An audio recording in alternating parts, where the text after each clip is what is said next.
Hey guys, we're here for another week of our virtual trainings as this whole epidemic progresses. As you guys know, we're transitioned fully into this mode of our virtual meetings and trainings. So this is just keeping with the past couple months at this point, what we've been doing. So we're going over thermal imaging cameras for today's training. There was already a video about it was like a 10-minute video on the use of ticks. It was put out by FLIR. So hopefully you've already watched that.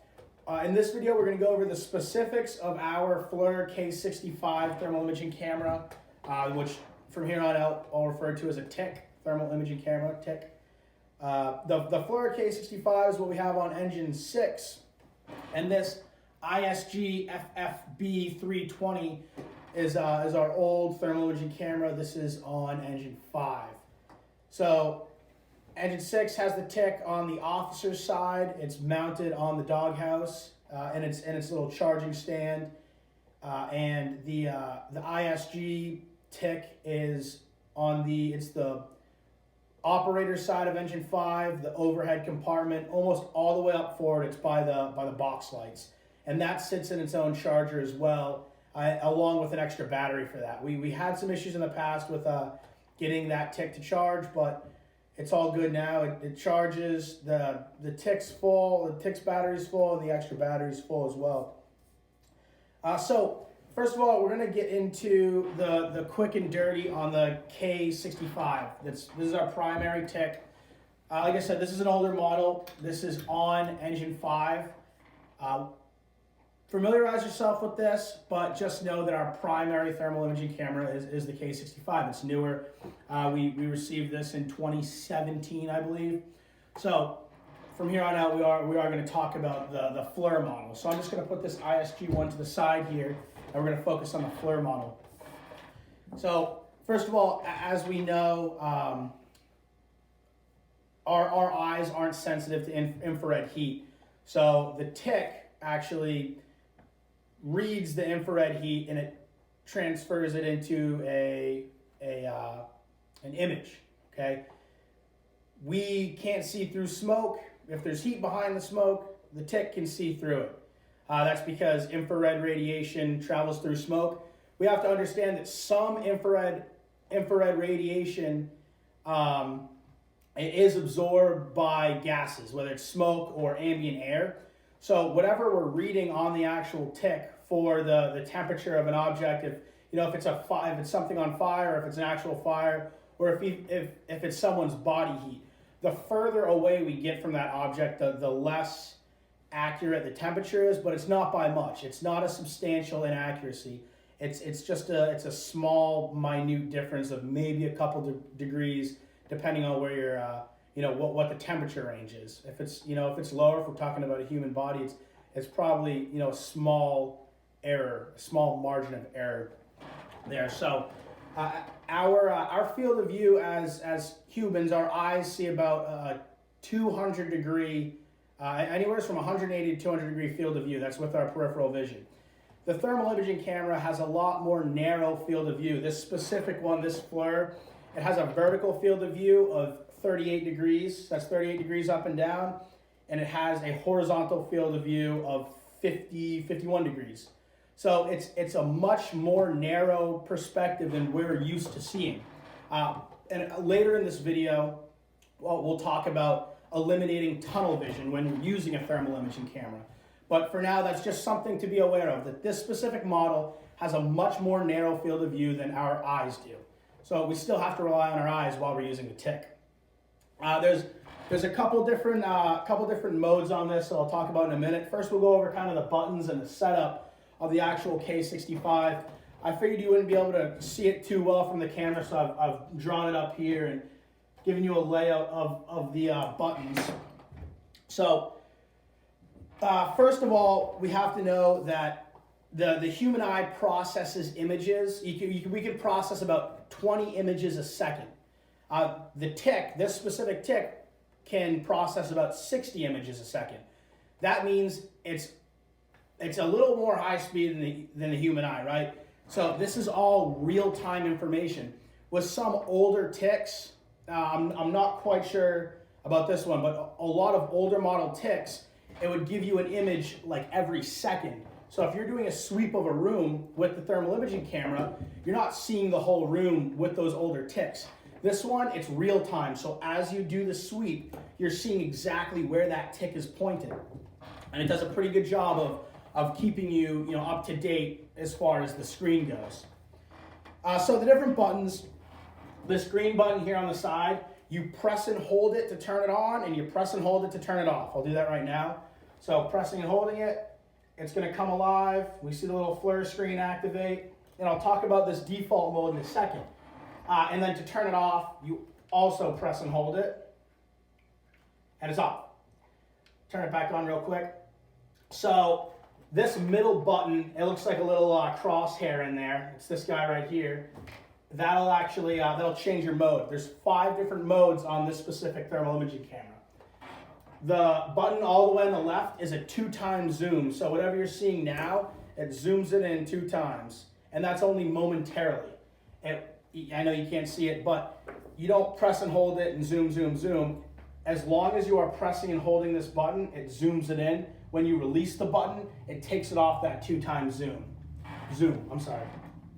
When you hold the modes button and the zoom button together, it gives you a setup menu. It's just the particulars of the different modes and temperature ranges and stuff like that. And it'll also give you a playback menu for the images that you've saved if you've taken an image with the trigger.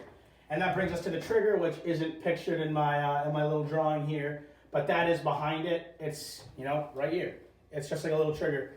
What this does, if you press and hold it, it takes an image. It's like taking a picture on your smartphone.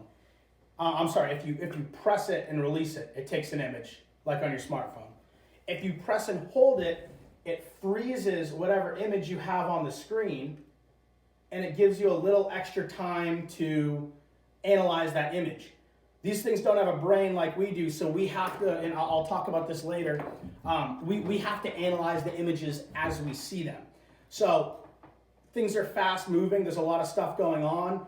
If there's a very involved environment that you're in, there's a lot of stuff going on, a lot of stuff is moving, you want to press and hold that, and that'll actually freeze whatever you're looking at as long as you're holding it until you release it, and it gives you a little more time to actually study the image and study what's going on in the image.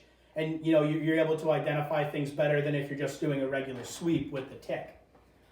As far as modes go, I'm pretty sure that's it for these buttons.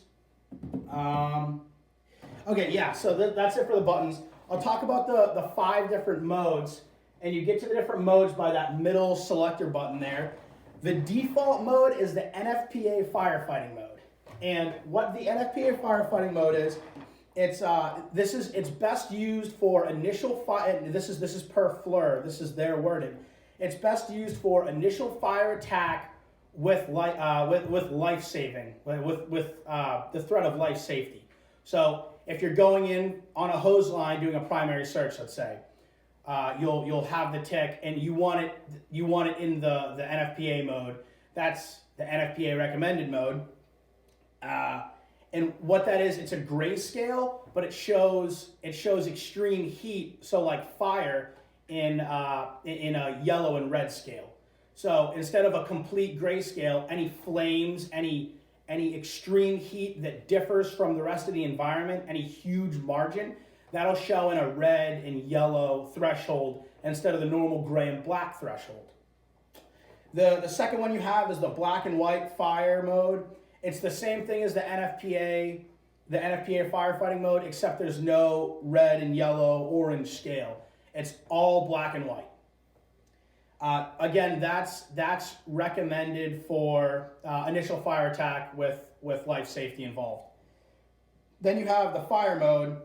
The fire mode it's a NFPA. It's a combination of the two, really, somehow. It looks like the NFPA, where it's a grayscale, and there's also the threshold of yellow, red, orange. But it's a different threshold of temperatures. It's a higher threshold. Since it's a higher threshold, it's not as sensitive to cooler temperatures, so it's not recommended for the use when there is victims trapped. So when you're doing a primary search and you're trying to find victims, you want to use either the NFPA firefighting mode or the black and white firefighting mode. Now, something to understand about those three modes that I've talked about, so the NFPA, the black and white, and just the regular fire mode, those like automatically set the temperature scale. So as soon as you turn it on, you don't have to mess around with the temperature. It's automatic. It knows what threshold it's looking for, and all you have to do is point and shoot. When you turn this sucker on, the mode that you're on is it's the default mode, which is the NFPA firefighting mode.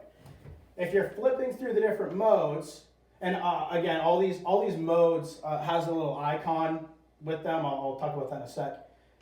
As you're flipping through these modes, say I'm on just the regular fire mode, which is the third one down. It's the third one I've talked about so far. If I want to get back to the default mode, which is the NFPA firefighting mode, I just quickly press the on-off button. It's just a quick press. You might not be able to see the change. If you're close, you'd be able to see it. But it's just a quick press, and it reverts back to the default again, which is the NFPA firefighting mode. There's two other modes. One is the search and rescue mode, or the SAR mode, and the other is the heat detection mode. So the SAR mode is best used in search and rescue operations where there's no fire involved. It has a very sensitive margin for heat detection. Therefore, it's not so useful in a fire. It's more useful if we're looking for a victim in the water, because it's able to distinguish minute differences in temperature a lot easier than a larger scale, like if it's looking for flames. If we're looking for flames on the NFPA scale, it's going from anywhere from 60 degrees to 1200 degrees, and that's in Fahrenheit. When we go to the search and rescue mode, and if we go on, it's a smaller margin for the heat. It's going from anywhere from about 20 degrees to 300 degrees Fahrenheit. So since it's a smaller margin, it senses the minute differences a little better. It helps you find people, whether they're in the water, in the snow, in the woods. And we'll go over some uses for this in a second. The fifth and final mode is the heat detection mode. They recommend this for overhaul, or maybe if you're looking for hot spots in a wildland fire, say. And it has a smaller margin, but the margin is specifically designed for finding hot spots instead of finding a human body or a human being, some kind of trapped victim. So again, on any of those modes, if right now I'm in the search and rescue mode, I just quickly press that green button. It takes me back to the default NFPA mode. The 5 different icons, you have the NFPA firefighting mode, which is a little box with a flame in it. The second one down, which is the black and white fire mode, it's a box with a little diagonal line going through it. The third icon is just the regular fire mode. It's a flame. Then the SAR mode, it looks like a little human torso, a little head. It almost looks like half the man on the sign in the bathroom. His upper half there. You can see his arms and his torso and his head. And the third mode is a hotspot mode. It looks like a little blue bullseye. So the first 3 firefighting modes are all green, and then the SAR mode and the heat detection mode are little blue icons. So that is the gist of the tool here.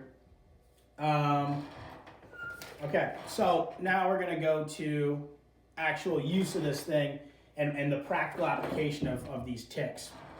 So you want to use the SAR mode. Say we're called to a person fell overboard, fell off a boat, right? If you're floating, in the prone position, or you're floating at all in the water, whether it's a lake, a pond that we might have in Castine, like on a golf course, say, or any of the smaller bodies of water that we have, or down at Castine Harbor. If there's someone floating in the water, you throw this in SAR mode and you can quickly scan, and you'll be able to see the difference in the water temperature and the human body floating in it, or the victim floating in it. And that helps you identify where that person is. You can use this for any kind of search and rescue as well. Like I said, ocean, pond, a snowy. One sec.